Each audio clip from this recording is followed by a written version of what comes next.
इसीलिए लेके पैदा होता है कि हम 84 लाख योनियों के बंधन से, जन्म मरण के बंधन से पार हो जाएं और जहाँ से यात्रा शुरू की थी गोल गोल करके वहाँ पहुँच जाएं। यह अभिलाषा प्रत्येक मानव शरीर की, उसके अंदर रहने वाले जीवन की रहती है। जन्म लेने के पश्चात अपने अपने कर्म भोग के अनुसार, अपने अपने पितरों के रहने के कारण, नाना प्रकार की स्मृतियों के कारण ये संभव नहीं हो पाता।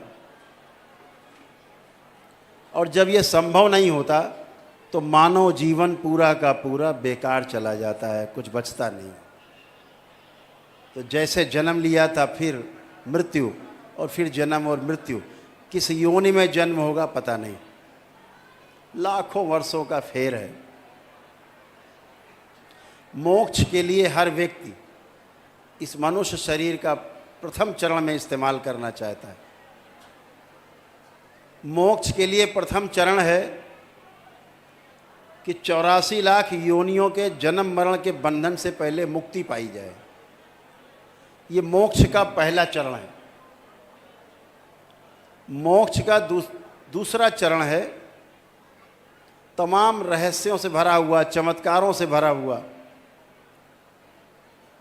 बहुत आकर्षित करने वाला जो सूक्ष्म जगत है, उससे मुक्ति पाई जाए।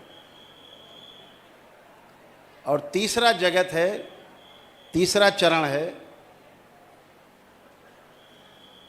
कि जहाँ से माया प्रस्फुटित होती है, जहाँ से बनने बिगड़ने का खेल शुरू होता है, उस तीसरे चरण को कारण जगत से मुक्ति पाई जाए और महाकारण जगत में पहुंचा जाए।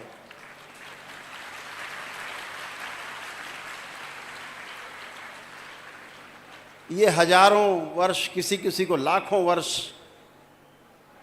के पश्चात तब जाकर के मोक्ष होता है। इसे मोक्ष कहते हैं।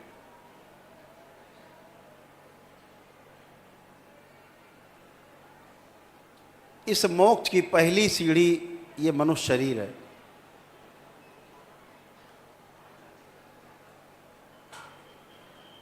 और इससे मुक्ति बहुत सहज है, कठिन हमने सबने बना रखी है। कठिनाई है नहीं, कठिनाई दिखती है। आप सब दरबार से जुड़े हुए हो, बाबा माँ से जुड़े हो, भोलेनाथ और माँ कामाख्या से, माताओं से जुड़े हो। आप सबको बहुत अनुभव है, बहुत अनुभव आप लोगों को है कि ये सब नकली है। जो दिखता है वो है नहीं, और जो वास्तव में है वो दिखाई पड़ता नहीं। इसे भ्रम कहते हैं। इस दरबार ने संकल्प किया हुआ है कि इस मानव जाति को इसी भ्रम से मुक्ति दिलानी है।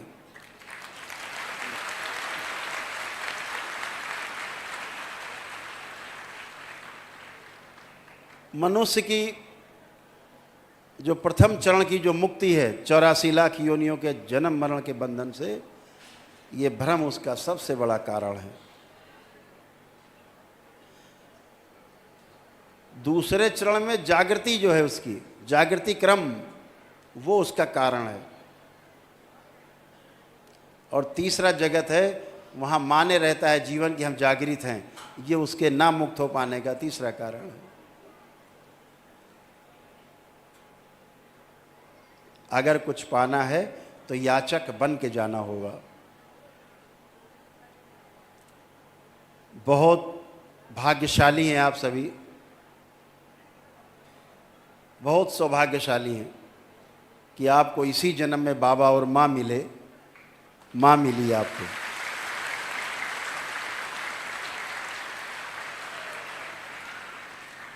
बाबा आप सबके पथ प्रदर्शक हैं, मार्गदर्शक हैं, और माँ आपके उस मार्ग में आने वाले एक एक कंकड़ को, कांटे को हटा करके आपके लिए रास्ता सुगम करती है, संरक्षण देती है।